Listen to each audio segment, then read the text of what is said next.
Bom dia, boa tarde, boa noite, sejam muito bem-vindos ao MBCVcast. Eu falo do Ministério Batista Cristo é a Vida de Novo Hamburgo, Rio Grande do Sul. E nós estamos aqui nas quintas-feiras à noite na proposta de trazermos um conteúdo que seja importante, relevante, emocionante. E é isso que a gente faz toda quinta-feira, trazer para você, né? Para sair daquele todo dia, daquelas notícias que vêm de tudo que é lado, né? Trazer uma coisa que você possa pensar, que você possa aproveitar para a sua vida também. E hoje a gente traz uma convidada internacional, diretamente da Venezuela. Eu convido então aqui para falar com a gente a nossa irmã Glóris Belo. Seja muito bem-vinda, boa noite. Boa noite, pastora, muito obrigado pelo convite. De nada, nós queremos ouvir tua história. Sabe aqueles momentos onde a gente para ouvir a história dos outros? E essa história dos outros, ela nos comove, ela nos faz pensar, porque nós somos muito ingratos, né, Glóris? Nós somos muito ingratos e não lembramos das boas coisas que a gente tem na vida. Mas quando a gente olha o testemunho dos outros, quando a gente escuta o testemunho de alguém, a gente começa a repensar, né? Puxa, mas como eu estou bem, como eu sou privilegiado, como eu estou vivendo uma boa vida. Então, Glóris, eu gostaria muito, ela veio da Venezuela, foi naquele tempo onde muita gente saiu da Venezuela, né, Glóris? Sim, com certeza, para o ano 2018. 2018. Exatamente, foi que eu tomei a decisão. Vamos lá, conta tudo, desde o início, por que tu saiu, como é que tu chegou, quem te acolheu, né? A Glóris também é de Cachoeirinha, né? Não é aqui de Novo Hamburgo, ela é da nossa igreja de Cachoeirinha, lá do pastor Sandro, né? E ela vai estar então compartilhando com a gente um pouco de como que tudo isso aconteceu para ela chegar hoje onde ela está. Para a época que eu saí do meu país, tomei a decisão. Eu estava trabalhando e estava fazendo faculdade de gestão social. Aqui seria assistente social. Eu sou mãe de 3 filhos, mãe solteira. E começou a complicar a vida lá por causa da crise. E teve que tomar a decisão de procurar um futuro melhor para os meus filhos. Eu queria te perguntar uma coisa, Glóris, porque, na verdade, nós aqui no Brasil, a gente é alimentado pelas imagens e notícias, né? Com respeito a essa crise que aconteceu lá, aquilo que mostravam é verdade, que as coisas eram altíssimo valor e começaram a subir das prateleiras, as pessoas não tinham o que comer, isso era verdade? Sim, e pior ainda, porque a imagem mostra até com limite, mas pior ainda, a gente tinha que amanhecer fazendo fila para adquirir produtos da cesta básica, da primeira necessidade, o shampoo, o absorvente. A gente tinha que amanhecer de um dia para outro. E era tipo, o final do teu documento, aí era o dia tal. Só esse dia que podia adquirir E da onde vinha o dinheiro para isso? A gente trabalhava, mas o salário não dava, ou a gente comprava comida, ou comprava higiene pessoal, ou comprava isso, sabe? Não dava para tal. A gente trabalhava e o salário não dava. Ali é que eu tomo a decisão. Não, eu tenho que procurar um futuro melhor para meus filhos, não é isso que eu quero. Não é a Venezuela que eu conheci. Então, tomei a decisão de vir para o Brasil. Sozinha? Sozinha. E aí eu tomei a decisão, foi bem difícil deixar meus filhos na minha casa, no cuidado da mãe, para mim tentar oferecer algo melhor para os meus filhos. Aí abandonei a faculdade, não consegui terminar, abandonei meu serviço, porque no final de contas não estava dando, e peguei minha mala cheia de sonhos. Sonhos. Aí um momento onde a gente abre mão da vida que tu construiu para começar desde zero. Tudo de novo. Em uma terra que não é tua terra. Uma língua que não é a tua. É uma cultura que tu não conhece, não é tua cultura. E aí fica bem complicado, sabe? Mas não é impossível. Bom, estás aqui. Exatamente. E como foi essa... Bom, tu tá falando e eu tô pensando, né? você não teve medo ou você garantiu a alimentação dos teus filhos? Como é que funcionou isso ali? Foi uma combinação de medo para garantir a alimentação dos meus filhos. E o futuro, não só a alimentação, né? É o futuro melhor para os meus filhos. Sim. Aí, medo era muito, eu estava apavorada. Eu não tinha ninguém me esperando desse lado da fronteira. Como é que tu atravessou a fronteira? Sabe, uma vez que eu cheguei daquele viagem de 3 dias. De carro? Sim, de ônibus, até a fronteira de ônibus, viajando a noite toda. Qual era a cidade que tu morava? Eu morava perto da capital, La Guaira. É bem pertinho da capital. Ali eu cheguei na fronteira e depois de botar meus pés na fronteira agora, eu já tô aqui. Aí começo a escutar todo mundo falando português. Agora, meu Deus, como que vão entender? Como é que eu vou fazer agora para eles entenderem o que eu tô precisando? Mas Deus é bom o tempo todo e Ele sempre coloca as pessoas certas no caminho da gente. E mais quando a gente vem embaixo daquelas asas e aquela proteção de Deus, sabe? Então aí Deus sabe o que Ele faz. Tu já era cristã já lá? Sim. Aí cheguei na fronteira, fui muito bem atendida. Aí a gente entra com documentação de uma vez. E eu tentei fazer vida perto da fronteira, mas não deu certo. Era a cidade lá, o Acre? Roraima. Roraima. Fiquei 9 meses trabalhando e tentando me adaptar, sabe? E eu aluguei com uma família que também estava migrando. Aí depois Deus é bom e apresentou uma vizinha que morava do lado da casa que a gente alugou. Ela estava precisando alguém para cuidar da menina dela. E Deus me deu graça para com aquela mulher.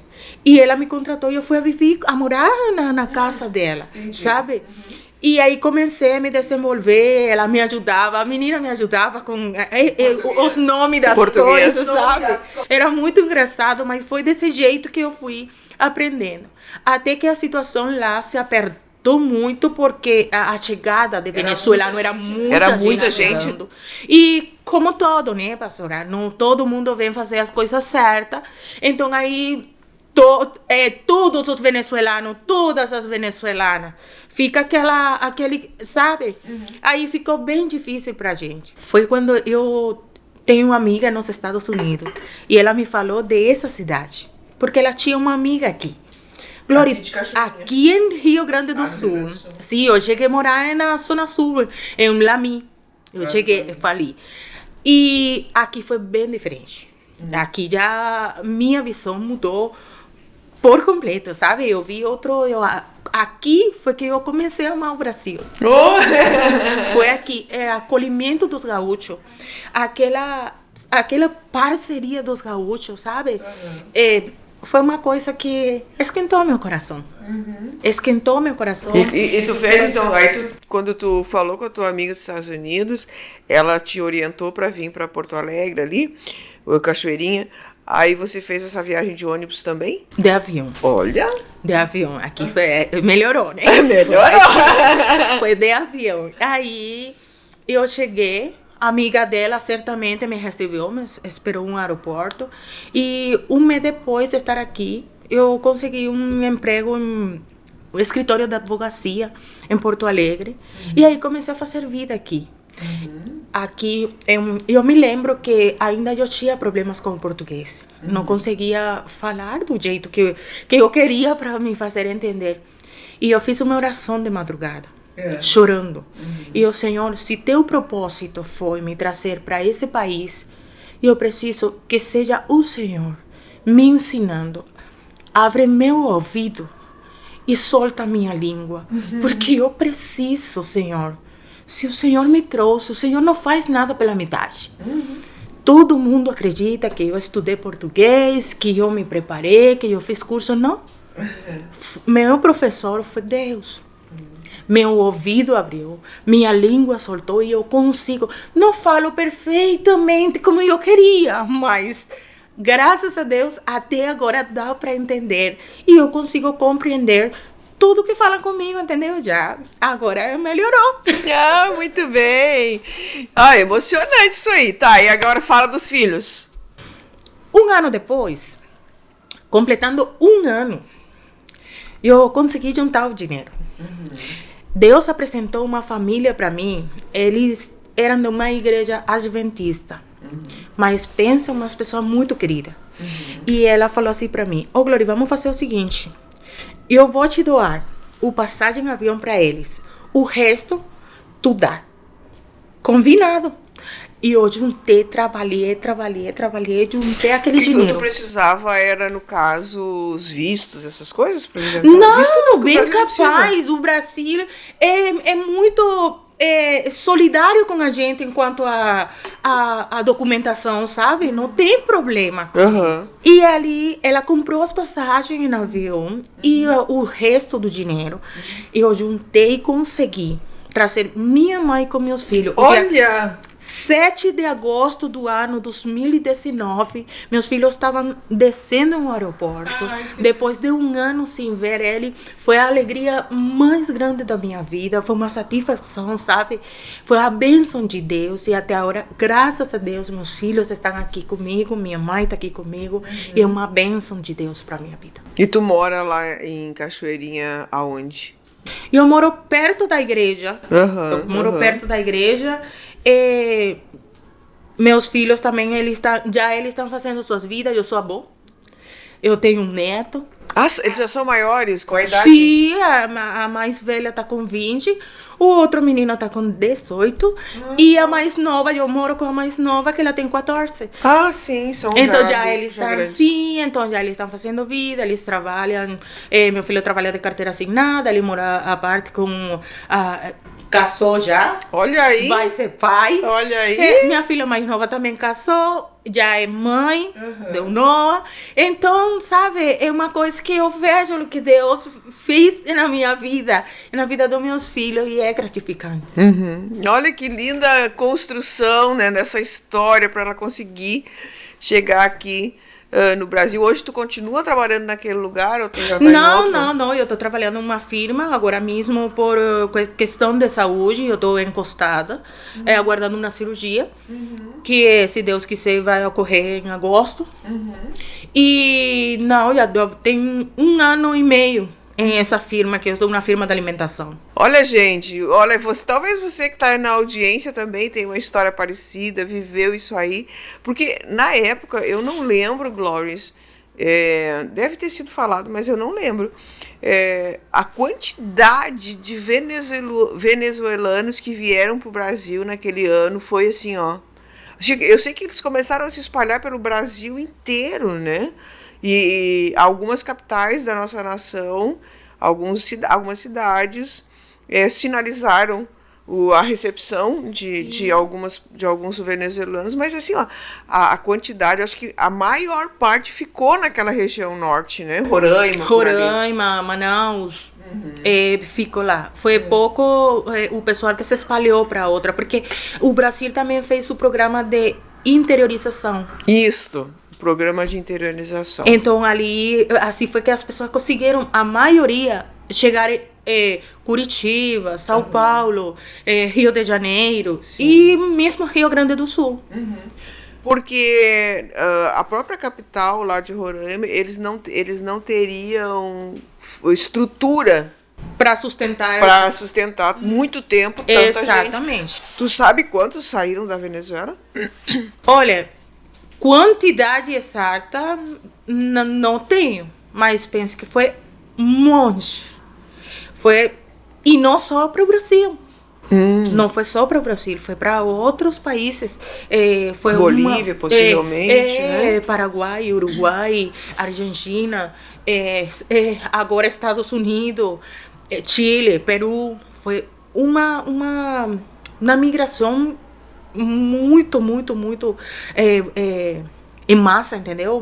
É muito grande. Sim, as pessoas estavam passando fome. Fugindo da crise do país. Estamos chegando no final, né, desse testemunho tão forte e é um bom testemunho, porque a gente vê uma história que no final ela é uma história feliz, né, que você se sinta muito bem entre nós, gaúchos, né, e que nossa nação de fato possa fazer a sua parte. Quer deixar uma palavra para as pessoas que estão vivendo talvez uma situação parecida com a tua e que estão com vontade de desistir da vida? Talvez não seja por questão de migração, mas vamos falar do tema das enchentes. Sim, pessoas isso. que perderam tudo.